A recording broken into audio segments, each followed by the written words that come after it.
Hello दोस्तों, आप सभी का स्वागत है मेरे यूट्यूब चैनल में। आज की कहानी है उसकी बाहों में भाग 34। आपकी आरोही ने कभी आपको किसी चीज के लिए मना किया है जो अब करेगी? आरोही ने निर्भय की तरफ देखकर मुस्कुराते हुए कहा और अगले ही पल निर्भय के चेहरे को अपने हाथों में थामते हुए आरोही ने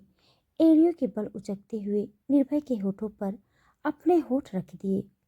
जिसे महसूस करके निर्भय की पकड़ आरोही पर और भी ज्यादा कस गई और वो दोनों इस वक्त सारी चीजों से बेखबर, इस वक्त एक दूसरे में खोए हुए एक दूसरे को महसूस करने लगे। आरोही ने खुद को पहले तो कर दी थी, लेकिन वो उतने अच्छे से निर्भय को किस नहीं कर पा रही थी जितने अच्छे तरीके से उसे करना चाहिए था, जिसकी वजह से वो कुछ पल तो अपनी कोशिश करती रही, लेकिन कुछ ही देर बाद उसने निर्भय के होठों को हाँफते हुए छोड़ दिया और निर्भय की तरफ देखकर बोली, मुझे तो नहीं होगा। आरोही ने निर्भय की तरफ देखकर कहा, जिसे देखकर निर्भय ने आरोही की तरफ अपनी कातिलाना एक्सप्रेशन के साथ देखा और अगले ही पल आरोही को उसकी कमर से थामते हुए निर्भय ने आरोही को खुद से चिपका लिया और उसे बेड की तरफ लेकर बढ़ गया, जहां बेड पर आकर निर्भय ने आरोही को बिस्तर पर अपने नीचे दबाते हुए उसके चेहरे की तरफ देखा और उसके होठों पर अपनी गर्म सांसें छोड़ते हुए निर्भय ने आरोही की तरफ देखकर कहा, तुमसे नहीं होगा तो क्या हुआ, तुम्हारे निर्भय से तो होगा ना। निर्भय ने आरोही की तरफ देखकर कहा और आरोही की ठुड्डी को हल्का सा दबाते हुए निर्भय ने पहले आरोही के ऊपर लिप्स को अपने होठों से खोला और उसके बाद लोअर लिप्स को, जिसके बाद निर्भय ने आरोही के दोनों होठों को खोलना शुरू किया। वो कभी आरोही के ऊपर लिप से खेलता, उन्हें अपने होठों में भरता, तो कभी उसके लोअर लिप्स को अपने होठों में दबाकर उसे लिक करता, जिसकी वजह से आरोही को निर्भय की इस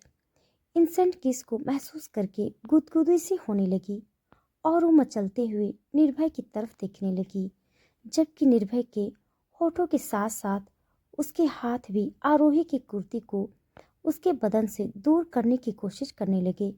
लेकिन शायद वो कुर्ती कुछ ज्यादा ही टाइट थी, जिसकी वजह से निर्भय की उंगलियां आरोही के बदन को एक्सप्लोर तक नहीं कर पा रही थी, जिससे महसूस करके निर्भय को गुस्सा आने लगा था। वो इस वक्त अपनी आरोही को काफी शिद्दत से प्यार करने के लिए यहाँ बेताब होता जा रहा था और यहाँ से कुर्ती उसकी उंगलियों का रास्ता रोक रही थी, जिसकी वजह से निर्भय ने आरोही की कुर्ती की तरफ देखकर कहा, ये ऐसे कपड़े क्यों पहने हैं यार, टॉप क्यों नहीं पहना? उसे तो एक सेकंड नहीं लगता मुझे तुम्हारे बदन से दूर करने में, लेकिन ये तो। निर्भय ने झल्लाते हुए आरोही की तरफ देखकर कहा, जिसे देखकर आरोही खिलखिला उठी और उसने खिलखिलाते हुए निर्भय की तरफ देखकर कहा, अरे आप भूल गए क्या? क्यों, याद करिए, सुबह आपने ही तो कहा था कि आज से तुम वो कपड़े नहीं पहनोगी, ऐसे कपड़े पहनोगी। तो अब ये पहनना है तो आपको दिक्कत हो रही है? हाँ, निकालिए इसे, अगर हिम्मत है तो। शर्त लगा लीजिए, नहीं निकलने वाली ये इतनी आसानी से, क्योंकि काफ़ी दिक्कत होने वाली है आपको इसे निकालने में। दिक्कत? और मुझे? बिल्कुल नहीं आरू, वो तो तुम्हें ही होगी। निर्भय ने आरोही की तरफ देखकर कहा, जिसे सुनकर आरोही अभी कुछ समझ पाती कि उससे पहले ही चर्र की आवाज के साथ उसकी कुर्ती आगे से फट चुकी थी, जिसकी वजह से उसकी इनर बियर इस वक्त निर्भय के आगे आ चुकी थी और उसका नाजुक सा बदन, जो इस वक्त निर्भय की खुली हुई आंखों के सामने था, उसे देखकर निर्भय मुस्कुराया और उसने मुस्कुराते हुए आरोही की तरफ देखकर काफी इंटेंस एक्सप्रेशन के साथ कहा, यू आर डिमेंट क्रेजी आरोही। और इसी के साथ निर्भय की पकड़ आरोही पर कस दी गई और वो अपने होठों और हाथों से आरोही को पागल करने लगा, जिसकी वजह से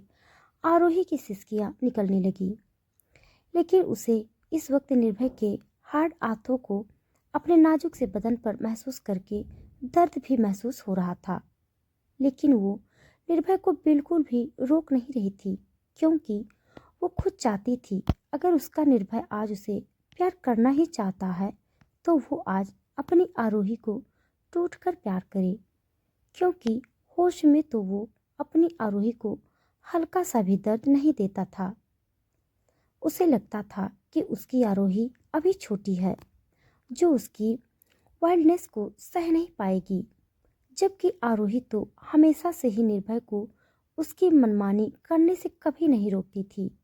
लेकिन शायद निर्भय ही हर बार पीछे हट जाता था ताकि वो अपनी आरोही को दर्द ना दे सके। लेकिन इस वक्त नशे में या ये कहें कि तान्या की बातों को सुनने के बाद वो आरोही को अपना प्यार शिद्दत से महसूस करा रहा था। आरोही का चेहरा, गर्दन और उसका पूरा सीना इस वक्त निर्भय के होठों से लाल पड़ चुका था। आरोही के गले, कंधे और सीने पर इस वक्त निर्भय के दिए हुए लव बाइट के निशान काफी ज्यादा दिखाई दे रहे थे, जबकि वो दोनों इस वक्त एक ही चादर में लिपटे एक दूसरे की बाहों में एक दूसरे को इस कदर चूम रहे थे कि मानो आज वो दोनों किसी भी हालत में एक दूसरे से अलग नहीं होना चाहते थे। कब उन दोनों के बदन के कपड़े नीचे उतरे और कब वो दोनों एक दूसरे को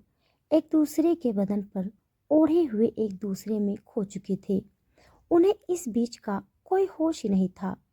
निर्भय अभी भी आरोही के बदन के हर हिस्से को काफी मदहोशी से चूमते हुए उसे पूरी तरह से बेसब्र कर चुका था कि तभी अचानक निर्भय ने आरोही की तरफ देखकर उसके माथे को प्यार से चूम लिया और उसके होठों पर अपने होठ रखते हुए निर्भय ने आरोही को अपना बना लिया, जिसे महसूस करके आरोही की एक दर्द भरी आह निकल गई और उसे अपनी भीगी आंखों के साथ मुस्कुराते हुए खुद में निर्भय को समेटना शुरू कर दिया, जबकि निर्भय भी इस वक्त टूटकर अपनी आरोही को अपने बाहों में समेटे इस वक्त आरोही को हर तरफ से अपना बनाने लगा। रात गहराती जा रही थी और निर्भय इस वक्त नशे और खुमारी से मदहोश इस वक्त आरोही को अपनी बाहों में समेटे हुए उसे अपने एहसासों से भर रहा था, जिसे आरोही भी अपनी नमी भरी आंखों से मुस्कुराते हुए खुद में समेटे जा रही थी। गहराती रात के साथ साथ उस कमरे में हल्की हल्की मध्यम होती सिसकियां, आहें और एक दूसरे के प्यार को समेटे कभी रात अगली सुबह में तब्दील हो गई, ये ना तो आरोही को पता चला और ना ही निर्भय को। अगली सुबह निर्भय और आरोही इस वक्त एक दूसरे की बाहों में सिमटे हुए गहरी नींद में सो रहे थे कि तभी हल्की हल्की कसमसाहट के साथ निर्भय की आंखें खुली और उसने हल्का सा अपना चेहरा ऊपर करते हुए अपनी आंखें खोली, पर इस वक्त उसे सब कुछ हल्का हल्का धुंधला सा महसूस हुआ, जिसे महसूस करके निर्भय ने अपनी आंखें बंद कर ली। जो कुछ पल तक बंद करने के बाद भी निर्भय ने आंखें खोली तो अब जाकर उसे सब कुछ काफी साफ साफ नजर आया, जिसे देखकर निर्भय ने एक गहरी सांस ली और अब जाकर उसे कुछ अजीब सा महसूस हुआ, जिसकी वजह से निर्भय ने हल्का सा करवट लेते हुए सामने की तरफ देखा तो इस वक्त उसे आरोही अपनी बाहों में सोई हुई नजर आई, जिसे देखकर निर्भय हल्का सा मुस्कुराया और उसने आरोही के चेहरे पर आए उन बालों को उसके चेहरे से पीछे किया तो उसे महसूस करके आरोही कसमसाई और उसने हल्का सा कसमसाते हुए निर्भय की तरफ देखकर कहा, उठ गए आप? आरोही ने हल्का सा मुस्कुराते हुए निर्भय के चेहरे पर अपना हाथ रखते हुए कहा। तो आरोही की आवाज़ सुनकर निर्भय होश में आया और अब जाकर उसकी नज़र अपने और आरोही की हालत पर गई, जिसे देखकर निर्भय की सांसें गहरी हो गई और उसने आरोही की तरफ देखकर गहरी होती सांसों के साथ देखा तो उसे इस तरह देखकर आरोही समझ गई कि इस वक्त निर्भय क्या सोच रहा होगा, जिसे देखकर आरोही ने एक गहरी सांस ली और निर्भय की तरफ देखकर बोली, निर्भय, आप परेशान क्यों हैं? मुझे पता है हमारे बीच जो भी हुआ है उसकी वजह से आप गिल्ट फील कर रहे होंगे, लेकिन आप प्लीज़ ऐसा कुछ मत सोचिए। ये जो हुआ है बस एक गलती। जस्ट सटाप आरोही, निर्भय ने आरोही की तरफ देखकर कहा। इस वक्त आरोही का ये कहना कि उन दोनों के बीच जो भी हुआ वो सिर्फ एक गलती थी, ये सुनकर निर्भय का चेहरा गुस्से में लाल हो चुका था, जिसकी वजह से निर्भय ने आरोही को इतनी तेज डांटा था, जिसकी वजह से आरोही थोड़ी शांत सी हो गई थी। जिसे देखकर निर्भय ने आरोही की तरफ देखकर एक गहरी सांस ली और अगले ही पल उसे खींचकर अपने सीने से लगा लिया और आरोही के बालों को सहलाते हुए निर्भय ने आरोही की तरफ देखकर कहा, एक थप्पड़ लगाऊंगा खींचकर। प्यार करता हूँ, इसका मतलब ये नहीं है कि तुम्हारी हर शैतानी को इतना लाइटली ले लूंगा मैं। खबरदार, जो कभी ये कहा कि हमारे बीच जो भी हुआ वो बस एक गलती है। निर्भय ने आरोही की तरफ देखकर कहा और उसे और ज्यादा अपनी बाहों में कस लिया, तो आरोही ने अपने की बात सुनकर मुंह सिकोड़ लिया और निर्भय की तरफ देखकर बोली, बस भी करिए, कितना डांटेंगे आप। वैसे ही इतना दर्द हो रहा है मुझे, और आप हैं कि मुझे इतना सुनाए जा रहे हैं। आरोही ने फ्लो फ्लो में जो कह दिया था उसकी वजह से निर्भय की पकड़ आरोही पर ढीली हो गई थी, जिसे महसूस करके आरोही को अब समझ में आ रहा था कि आखिर उसने क्या गलती कर दी थी, क्योंकि भले ही निर्भय अभी तक उससे ज्यादा नाराज नहीं था, लेकिन इस बात के बाद तो निर्भय का गुस्सा कितना बढ़ने वाला था। और आरोही सही भी थी। आरोही की बात सुनने के बाद निर्भय ने आरोही को गुस्से से घूरना शुरू कर दिया, जिसे देखकर आरोही सकपका गई और निर्भय के सीने से चिपक गई और उसकी तरफ देखकर बोली, नहीं तो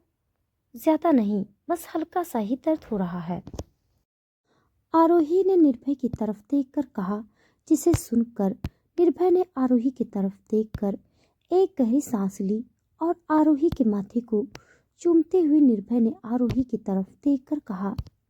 आई एम सॉरी आरू, पता नहीं कैसे, पर वो ड्रिंक की वजह से। आई एम रियली सॉरी,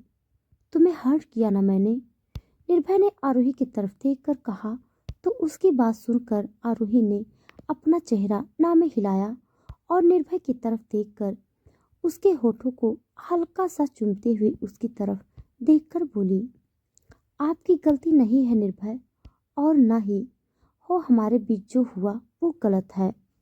प्यार करते हैं हम एक दूसरे से, तो ये तो हमारे बीच जो हुआ वो हमारे प्यार की वजह से ही हुआ है ना। आरोही ने निर्भय की तरफ देखकर कहा, जिसे सुनकर निर्भय हल्का सा मुस्कुराया और उसने आरोही के चेहरे को चूम लिया, पहले उसके माथे को, फिर दोनों आंखों को, फिर उसकी नाक को और फिर उसके होठों को। निर्भय के होठ इस वक्त आरोही के पूरे चेहरे को चूमते जा रहे थे, जिसे महसूस करके आरोही ने खुद को इस वक्त निर्भय की बाहों में ढीला छोड़ दिया था। खैर, कुछ वक्त बाद वो दोनों इस वक्त एक दूसरे के साथ बेड पर बैठे हुए थे, जहां अभी भी वो दोनों ब्लैंकेट से ढके हुए थे और आरोही इस वक्त निर्भय के सीने से लगी हुई थी और निर्भय के होठ इस वक्त आरोही के कान के पीछे गर्दन पर चल रहे थे और उसकी पकड़ आरोही पर कसी हुई थी, जिसे महसूस करके आरोही मुस्कुरा रही थी, क्योंकि वो जानती थी निर्भय इस वक्त भले ही जाहिर न कर रहा हो, लेकिन अंदर ही अंदर वो कितना गिल्ट में होगा वो उसे ही पता होगा। निर्भय, आरोही ने निर्भय की तरफ देखकर कहा, तो निर्भय के चलते हुए होठ जो आरोही की गर्दन पर चल रहे थे वो रुक गए और निर्भय ने आरोही की तरफ परेशानी से देखा और उसकी तरफ देखकर बोला, क्या क्या हुआ, दर्द हो रहा है क्या, भूख लगी है। आरोही ने निर्भय की तरफ देखकर कहा, जिसे सुनकर निर्भय ने एक राहत की सांस ली। उसे इस वक्त पता नहीं क्या महसूस हो रहा था जो उसे इतनी बेचैनी महसूस हो रही थी। तो दोस्तों, आज के लिए बस इतना। इसके आगे का भाग जानने के लिए आप सब मेरे साथ बने रहिए। हमारी कहानी आप सबको कैसी लग रही है कमेंट बॉक्स में ज़रूर बताइएगा। तब तक के लिए धन्यवाद।